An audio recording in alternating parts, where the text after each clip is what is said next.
अक्साई चीन, पाकव्याप्त काश्मीर आणि अरुणाचल प्रदेश भारताचे 3 अविभाज्य भाग. पण या प्रदेशावर पाकिस्तान आणि चीन आपला दावा ठोकतात.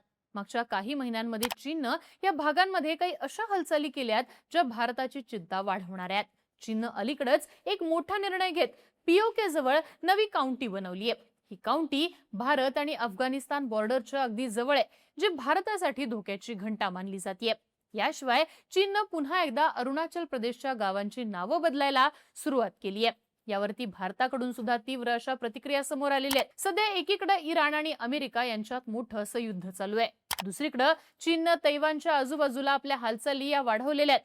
चीन हा तैवानवरती कधीही हल्ला करू शकतो अशी परिस्थिती सध्या आहे. या सगळ्यामध्ये आता चीन हा हळूहळू भारतात सुद्धा घुसायला लागलाय की काय, असे सवाल उपस्थित केले जात आहेत. नक्की घडतंय काय? चीननं भारताच्या बॉर्डरवरती काय हालचाली सुरू केल्यात? पीओके जवळ नवी काउंटी बनवण्याचा नेमका अर्थ काय? आणि अरुणाचल प्रदेशच्या गावांची नावं बदलून चीनचं नक्की काय करायचा प्लॅन आहे? सगळा विषय समजून घेऊयात आजच्या व्हिडिओतनं. नमस्कार, मी आरती आणि तुम्ही बघताय बोलभिडू. सुरुवातीला नक्की काय घडलंय ते सांगते. चीनच्या पश्चिमेला शिनजियांग नावाचा प्रांत आहे. हा तोच प्रांत आहे जिथं उईगर मुस्लिम मोठ्या संख्येने राहतात. अलीकडेच चीनने या प्रांतामध्ये एक नवी काउंटी बनवण्याची घोषणा केली. सेनलिंग असं या काउंटीचं नाव. काउंटी म्हणजे काय, तर भारतात ज्याप्रमाणे एखाद्या राज्यात अनेक जिल्हे असतात, त्याचप्रमाणे चीनमध्ये एका प्रांतात अनेक काउंटी असतात. आता जर चीननं त्याच्या प्रांतामध्ये नवीन काउंटी बनवली तर त्यामुळे भारताला काय फरक पडेल असं वाटणं साहजिकच. पण ही घटना वर दिसते तितकी साधी सोपी नाहीये. यामागचं कारण आहे या सेनलिंग काउंटीचं लोकेशन.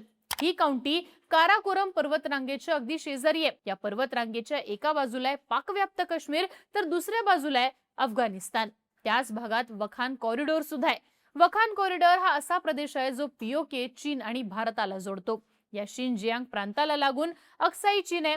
अक्साई चीन हा भारताचा भाग आहे, पण चीन त्यावरती आपला दावा ठोकत असतो. चीननं 1962च्या युद्धापासून अक्साई चीनवरती ताबा मिळवलाय. आता याच प्रदेशाजवळ चीननं नवी काउंटी बनवलेली आहे. ही घटना भारताच्या दृष्टीने एवढी चिंताजनक काय आणि या माध्यमातून चीन नेमकं काय साध्य करण्याचा प्रयत्न करतोय ते समजून घेऊया. चीनचं असं म्हणणं आहे की या भागामध्ये उईगर मुस्लिमांची जी घुसखोरी होते ती रोखण्यासाठी या नवीन काउंटीची निर्मिती करण्यात आली आहे. ईस्ट तुर्किस्तान इस्लामिक मुवमेंट म्हणजेच ETIM हा उईगर मुस्लिमांचा एक कट्टरपंथी गट आहे, जो चीनच्या शिनजियांग प्रांतात स्वतंत्र देशाची मागणी करतो. या गटाचे अल कायदा आणि तालिबान सारख्या दहशतवादी गटांशी संबंध राहिलेले आहेत. चीनचं असं म्हणणं आहे की ETIM हा ग्रुप वखान कॉरिडॉर मार्गे चीनमध्ये घुसखोरी करतो, त्यामुळे त्यांना रोखण्यासाठी या नव्या काउंटीची निर्मिती करण्यात आली आहे. पण मग सवाल उपस्थित होतो की या काउंटीला मॅनेज कोण करणार? तर याचं उत्तर आहे चीनचा काश्गर विभाग. आणि हीच गोष्ट भारताची चिंता वाढवणारी आहे. काश्गर हे चीनच्या शिनजियांग प्रांतातले एक महत्त्वाचं शहर आहे. हे तेच शहर आहे जिथनं चीन पाकिस्तान इकॉनॉमिक कॉरिडॉर म्हणजे सीपेकची सुरुवात होते. हा इकॉनॉमिक कॉरिडॉर पाकव्याप्त काश्मीर मधनं जातो, ज्याला भारतानं सुरुवातीपासूनच विरोध केलेला आहे. याचा अर्थ या सेनलिंग काउंटीद्वारे चीन एकाच वेळी 3 गोष्टी साध्य करू शकतो. पहिली गोष्ट, चीन याद्वारे वखान कॉरिडॉर मध्ये आपली उपस्थिती वाढवू शकतो. दुसरी गोष्ट, याद्वारे चीन पाकिस्तान इकॉनॉमिक कॉरिडॉरला प्रशासकीय बॅकिंग मिळेल. आणि तिसरी गोष्ट, चीनचं प्रशासन पीओकेच्या आणखी जवळ येईल. यामुळेच ही घटना भारतासाठी धोक्याची घंटा मानली जाते. इथं आणखी एक लक्षात घेण्यासारखी गोष्ट म्हणजे चीननं मागच्या 16 महिन्यांमध्ये या भागामध्ये अशा प्रकारची तिसरी काउंटी बनवली आहे. याआधी चीननं डिसेंबर 2024 मध्ये हेकांग आणि हेयान नावाच्या 2 काउंटी बनवल्या होत्या. या दोन्ही काउंटीमध्ये थेट अक्साई चीनच्या भागांचा समावेश करण्यात आलाय. म्हणजेच चीन हळूहळू अक्साई चीनच्या प्रदेशात आपली उपस्थिती वाढवताना दिसतोय. चीनचं प्रशासन थेटपणे हा प्रदेश आपल्या ताब्यात घेत असल्याचं यावरनं दिसायला लागलेलं आहे. खरं तर चीनच्या सरकारनं 2024 मध्ये या 2 नव्या काउंटीची घोषणा केली होती. त्यावेळी त्या घटनेला कोणीही फारसं गांभीर्यानं घेतलं नाही. हा चीनचा अंतर्गत विषय असं सगळ्यांना वाटलं होतं. पण नंतर जेव्हा या काउंटीचा नकाशा समोर आला तेव्हा भारत सरकारला मोठा हादरा बसला. कारण या दोन्ही काउंटी ज्या अक्साई चीनच्या भागात आहेत, तो प्रदेश कायदेशीररित्या भारताच्या लडाखचा भाग आहे. सध्या चीन तिथं आपला दावा ठोकून आहे. अक्साई चीनच्या प्रदेशात तब्बल 20 लाख टन लिथियम आणि आणखीन एक महत्त्वाच्या मिनरल्सचे साठे असल्याचं म्हटलं जातं. ईव्हीच्या बॅटरी बनवण्यासाठी तसंच डिफेन्स टेक्नॉलॉजीच्या क्षेत्रात त्यांचा वापर होतो. त्यामुळेच अक्साई चीनमध्ये काउंटी बनवत चीन तिथलं लिथियम बळकावण्याचा प्रयत्न करतोय. काउंटी बनवल्यानंतर तिथं हळूहळू रस्त्यांचं बांधकाम सुद्धा वाढेल. खोदकामाला सुद्धा तिथं सुरुवात होईल, कारखाने देखील उभे राहतील आणि चायनीज लोक सुद्धा राहायला येतील. काही वर्षांनी तो भाग पूर्णपणे चीनच्या ताब्यात येईल. त्यामुळेच ही घटना भारताच्या दृष्टीनं इतकी जास्त चिंताजनक आहे. आता हे झालं पीओके आणि अक्साई चीनचं, पण सोबतच चीन अरुणाचल प्रदेशमध्ये काय करायला लागलंय आणि त्यामुळे भारताची चिंता कशी वाढतीये ते सुद्धा पाहूयात. चीननं अलीकडेच अरुणाचल प्रदेश मधल्या अनेक ठिकाणांची नावं बदलली. यावर भारत सरकारची सुद्धा प्रतिक्रिया आली आहे. भारताच्या परराष्ट्र मंत्रालयानं यावरती तीव्र शब्दात आक्षेप नोंदवलाय. परराष्ट्र मंत्रालयानं असं म्हटलंय की चीनच्या या खोडसाळ प्रयत्नानं जमिनीवरची परिस्थिती बदलत नाही. अरुणाचल प्रदेश हा भारताचा अविभाज्य भाग आहे.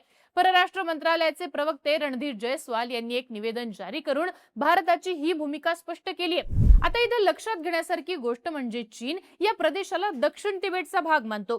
चीननं मागच्या 8 वर्षात या भागातल्या तब्बल 89 ठिकाणांची नावं बदलली आहेत. त्यामुळे एक प्रश्न साहजिकच उभा राहतो, तो म्हणजे हे करून चीन नक्की काय साध्य करतोय. अशा प्रकारे ठिकाणांची नावं बदलून चीनचा काय करण्याचा प्लॅन आहे? तर चीन हा सध्या जे काही करतोय त्यात एक असा पॅटर्न फॉलो होत असल्याचं दिसतं. दलाई लामा यांनी 2017 मध्ये अरुणाचल प्रदेशच्या तवांगला भेट दिली होती.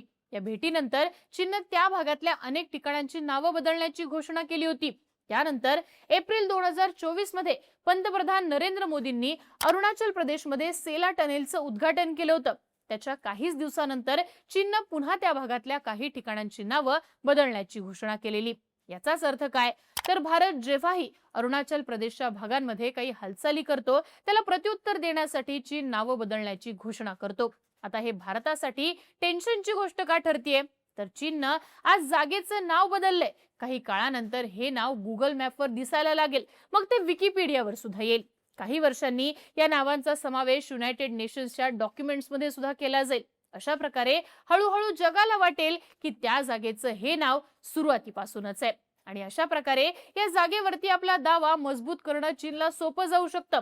अक्साई चीनमध्ये ज्या प्रकारे नवी काउंटी बनवून चीन तो प्रदेश बळकावताना दिसतोय, तेच अरुणाचल प्रदेशमध्ये सुद्धा करण्याचा चीनचा प्लॅन असल्याचं स्पष्ट होताना दिसतंय. या सगळ्या परिस्थितीवरनं काय लक्षात येतं? तर चीन हळूहळू भारतात घुसायला लागलेला आहे. अक्साई चीन आणि अरुणाचल प्रदेश हे भारताचे अविभाज्य असे भाग आहेत.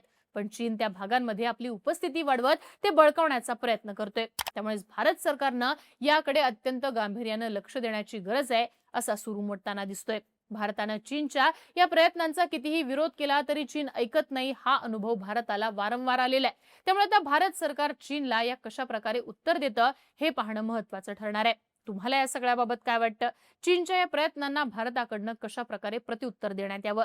तुमची मतं आणि प्रतिक्रिया कमेंट बॉक्समध्ये लिहून नक्की कळवा आणि अशाच माहितीपूर्ण व्हिडिओसाठी बोलबिडूला सबस्क्राईब करा.